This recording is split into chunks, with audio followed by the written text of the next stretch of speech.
Buenas tardes. Creo que tuvimos al inicio un pequeño problema de conexión. Está lloviendo un poquito y a veces el internet como que nos molesta un poco, pero bueno, aquí por dicha ya nos pudimos conectar. Estamos hoy con Donaldo. Donaldo, ¿cómo está? Bien, Rebeca, ¿qué tal?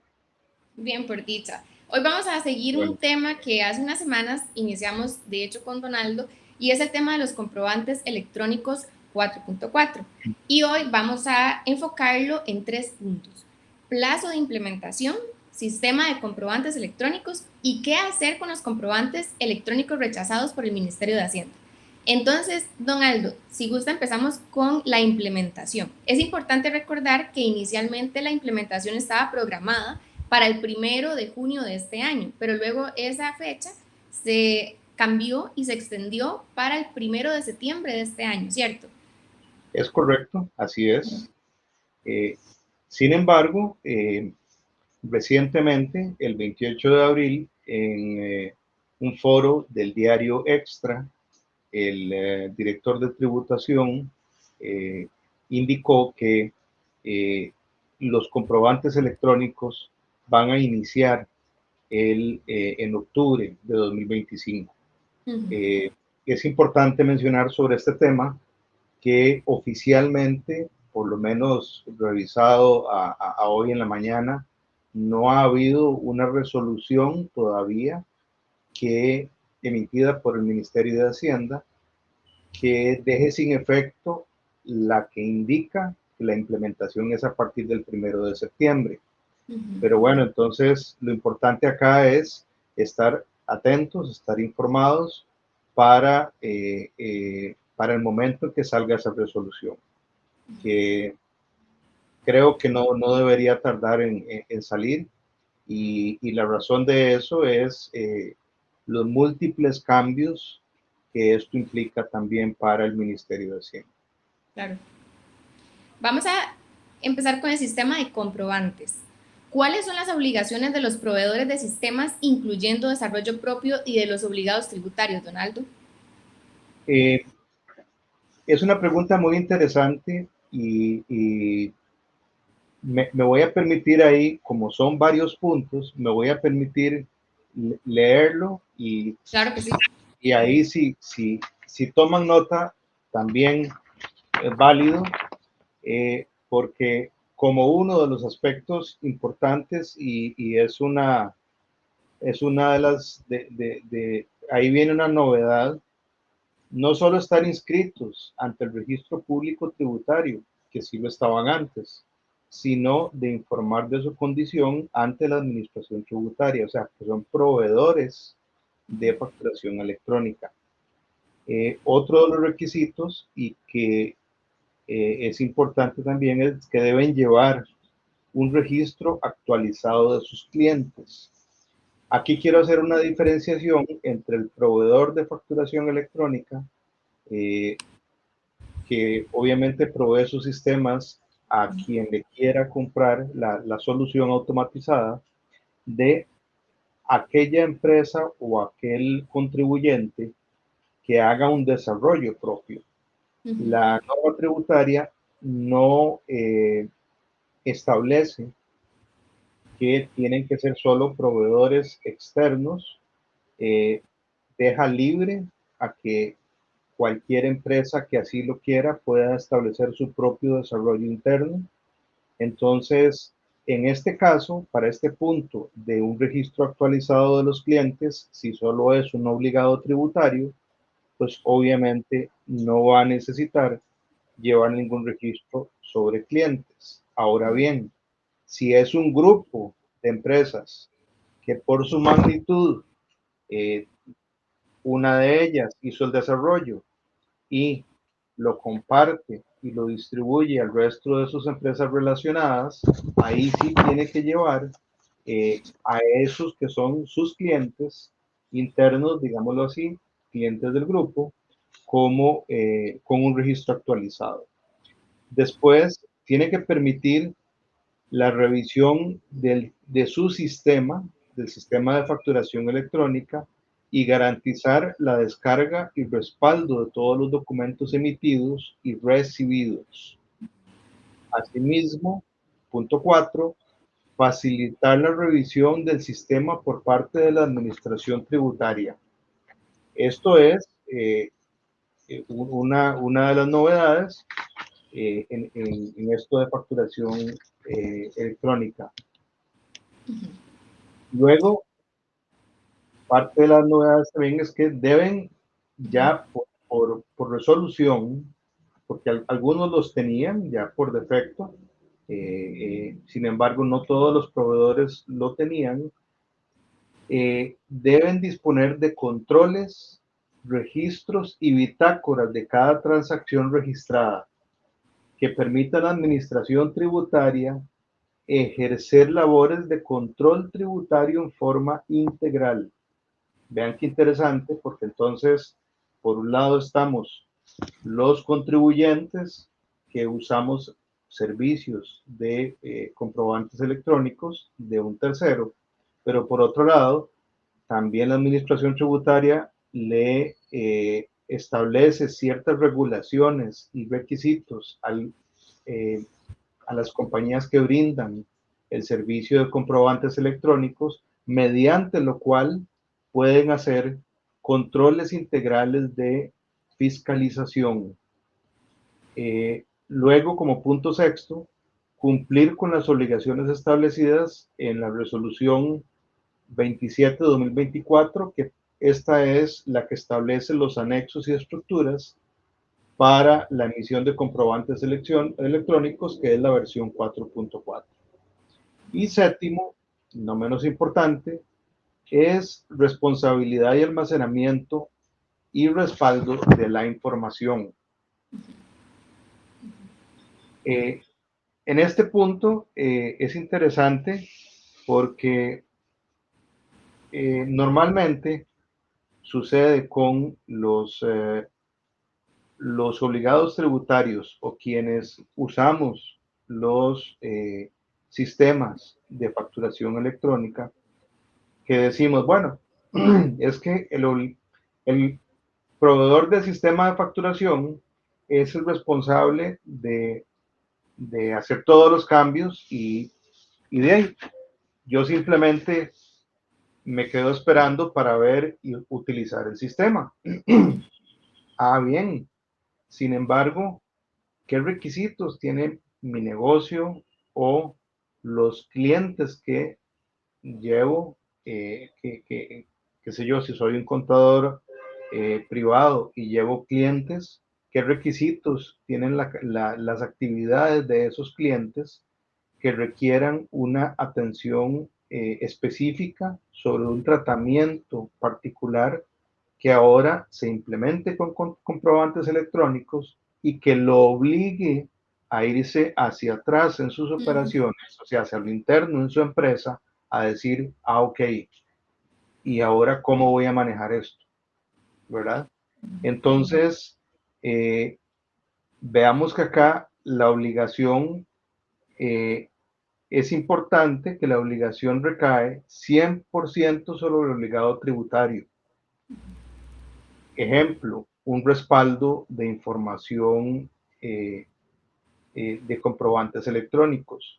Todos sabemos que tenemos que tener como respaldo de comprobantes electrónicos la factura electrónica y el mensaje de envío y luego la respuesta de Hacienda o el mensaje de confirmación.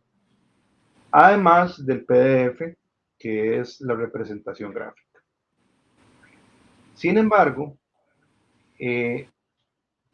no es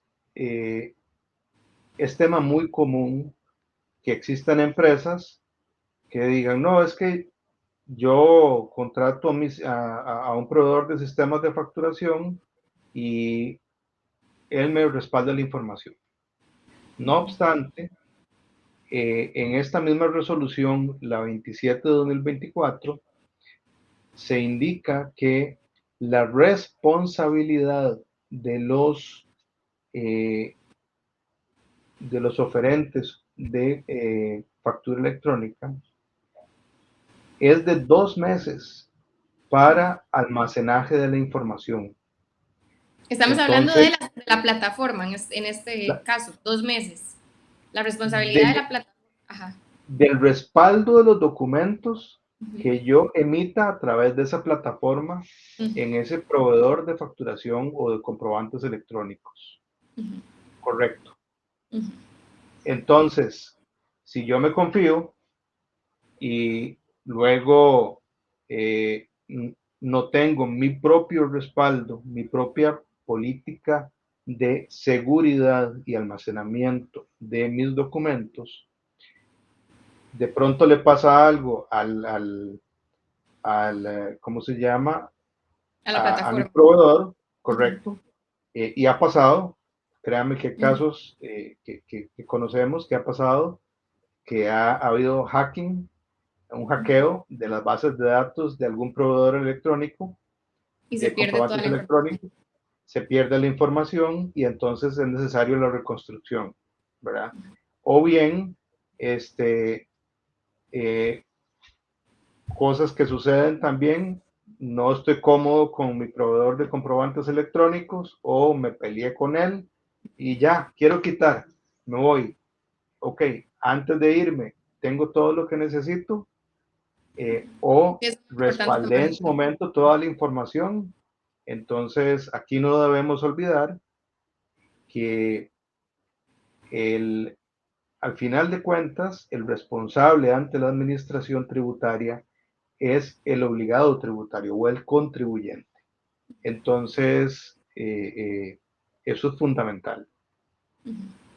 Excelente consejo, don Aldo. Y creo que sería antes de empezar con el tema de comprobantes rechazados, mencionar al menos qué tipos de comprobantes están cubiertos por esta nueva versión. Factura electrónica, nota de crédito, nota de débito, ticket electrónico. ¿Cuáles son los comprobantes que están cubiertos por esta nueva versión? Perfecto, sí.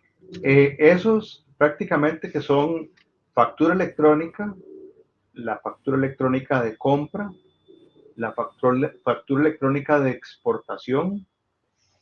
Con la de compra tenemos la característica que ya viene la modificación para que no solo sea utilizada a nivel de el territorio, o sea, para contribuyentes que son eh, nacionales o que tengan NITE o DIMEX, sino que también yo pueda utilizarlo para cierto tipo de transacciones en la importación de servicios o venta de servicios, en la importación de servicios, perdón, ahí, eh, del exterior. Entonces, está muy relacionado con intangibles y eso es importante tenerlo en cuenta. Tiquete electrónico, que ya existía, recibo electrónico de pago, que es una de las novedades que se incluye. Sigue existiendo la nota de crédito electrónica, la nota de débito electrónica y el mensaje de confirmación. Excelente. Continuamos con comprobantes rechazados. ¿Cuál será ahora el procedimiento para las facturas que son rechazadas por el Ministerio de Hacienda, Donaldo? Es muy interesante la pregunta porque eh,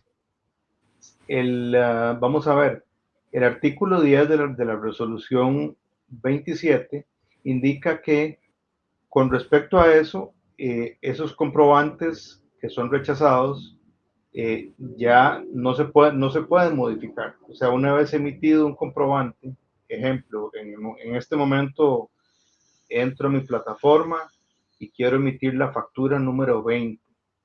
La emito y resulta rechazada por Hacienda por cualquier motivo que pueda ser rechazada, ya sea que tuve una falla a la hora en mis sistemas, que el sistema de tributación estuviera caído, que hubo algo de por medio que afectó la transmisión electrónica de la factura, en fin.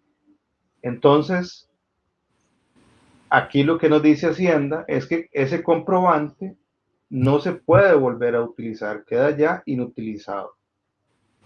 Sin embargo, lo interesante con eso es qué debemos hacer, porque debemos hacer un comprobante sustituto para reponer ese comprobante electrónico. ¿Y cuáles son los requisitos de esa factura sustituta? Los requisitos de esa factura sustituta, y también lo leo para precisión del asunto, es que debe contener un código que indique que es una sustitución del comprobante original rechazado. Dentro de la resolución de los anexos y estructuras de comprobantes electrónicos 4.4, ya vienen una serie de códigos, entre ellos específicamente este código que debe ser utilizado cuando tenga un comprobante rechazado. 2, la factura sustituta debo indicar el número de la factura original que está siendo sustituida, o sea, que fue rechazada por Hacienda, ¿verdad? Y 3, pues debe cumplir simplemente con todos los requisitos establecidos en el reglamento de comprobantes electrónicos. Pero lo más importante ahí también es la fecha, o sea, cómo tenemos nosotros que actuar con este aspecto. Y tenemos que actuar rápido, porque si estamos, la administración tributaria establece que aproximadamente en 3 horas ya, o se da un margen de 3 horas para recibir el mensaje de Hacienda de aceptación. Si yo estoy emitiendo una factura y no recibo el mensaje de Hacienda oportunamente y me doy cuenta hasta el día siguiente del rechazo, es interesante acá la fecha porque nos lleva a un aspecto de revisión y análisis de del hecho generador de la transacción. En teoría, y con base en lo establecido por el Ministerio de Hacienda, la fecha que da origen a la transacción de venta es la fecha de emisión del comprobante rechazado. Y si yo un día después me doy cuenta de que fue rechazado, yo tengo que elaborar una factura sustituta, por ejemplo, con el código e indicando la factura que estoy sustituyendo, pero prácticamente va a tomar la fecha del día anterior, que fue la fecha en la que se hizo la compra. Entonces, aquí lo más, o la venta, si soy obviamente estamos hablando de aquel que vende bienes o servicios. Si yo, en efecto, hice la venta el día anterior y lo entregué a mi cliente, ahí se produce el hecho generador, con la entrega de la mercadería o la prestación del servicio, lo que ocurra primero, ¿verdad?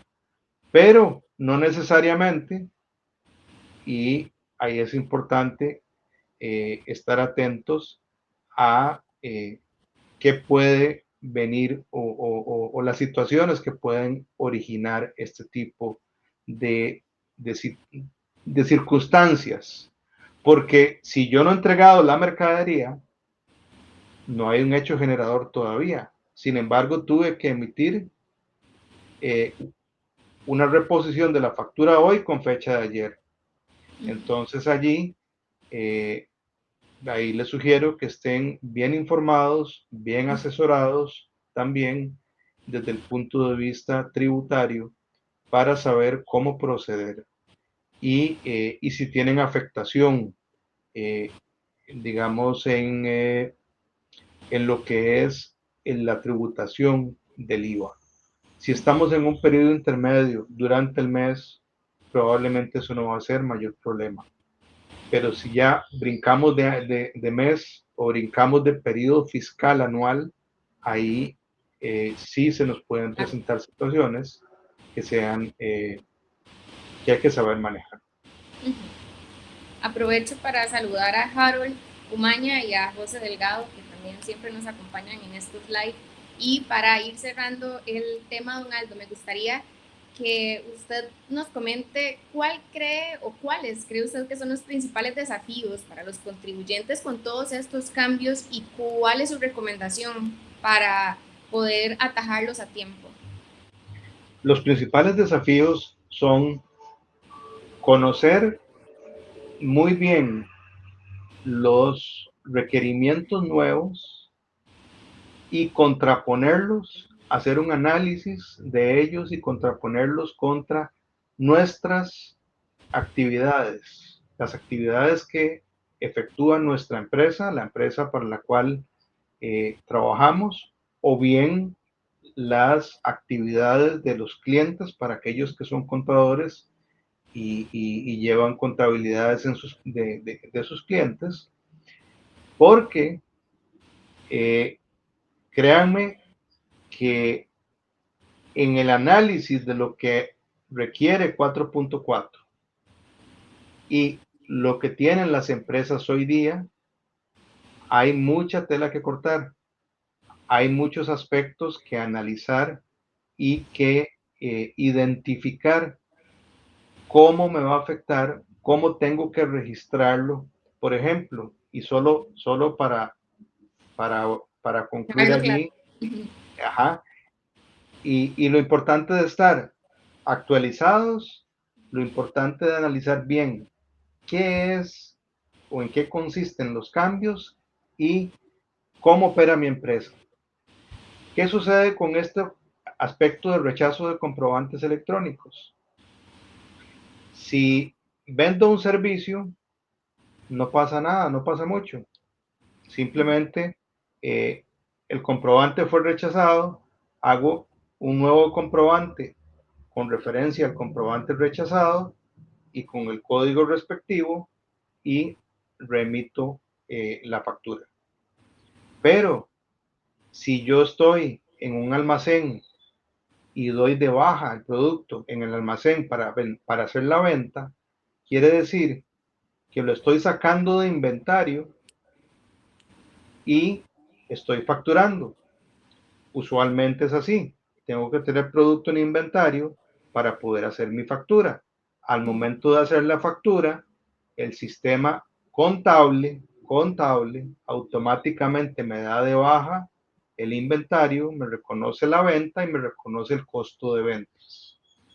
¿Qué pasó con ese documento si es rechazado? Ah, muy interesante. Entonces yo no tengo que anularlo para efectos de Hacienda, pero ¿qué tengo que hacer contablemente con la información del rebajo de mi inventario? Si tengo que volverlo a facturar. Si no lo tengo en inventario, ¿cómo lo voy a facturar de nuevo? Entonces tengo que tomar las previsiones para analizar ese tipo de circunstancias y ver si tengo que hacer un movimiento contable para restituir el inventario, sobre todo aquellos que tienen número de serie y que tal vez el número de serie se refleja en la factura. Hablemos, no sé, de una pantalla, de una refrigeradora, un vehículo, cosas de ese tipo. Y entonces tengo que restituir el inventario, ahí sí, con una nota pero contable. Ahí no estamos hablando de fiscal. Y una vez que lo tenga restituido en inventario, volver a hacer la factura. Entonces, eso es solo un ejemplo de múltiples factores que nos vamos a encontrar con la implementación de 4.4 y cómo trabajarlo desde el lado de las empresas. Y por supuesto, al final de cuentas, como dije al inicio, estar bien informados, bien enterados del asunto, conocer muy bien los cambios y buscar asesoría cuando ustedes así lo requieren. Claro que sí. Antes de irnos, me gustaría ver si le podemos ayudar a José Delgado porque nos consulta, y lo pongo aquí, don Aldo, para ver si logramos ubicarnos con la pregunta. Eso último del cambio de mes, ¿cómo aplicamos la fecha? Y Ahí la también, fecha, ajá, aunado a esa pregunta viene, ¿se usa igual la del día anterior? Ajá, ¿se usa igual la del día anterior? correcto, Igual lo escribió don José. correcto, correcto. Es así, así está planteado en la estructura de comprobantes 4.4 por el Ministerio de Hacienda, de tal manera que si yo facturé el 31 de mayo, me lo rechazaron el 31 de mayo y me di cuenta 1 de junio, pues ni modo, tengo que utilizar la información y la fecha del 31 de mayo para efectos para todos los efectos de la emisión del comprobante, de la sustitución del comprobante electrónico rechazado, ¿verdad? Importante allí el hecho del hecho generador que les decía, porque no necesariamente pudo haberse dado el hecho generador. Ahí viene, como dice mi socio en la parte legal de impuestos, ahí nos vamos a divertir mucho, entre comillas, ¿verdad? Porque van a haber casos de casos, habrá casos que no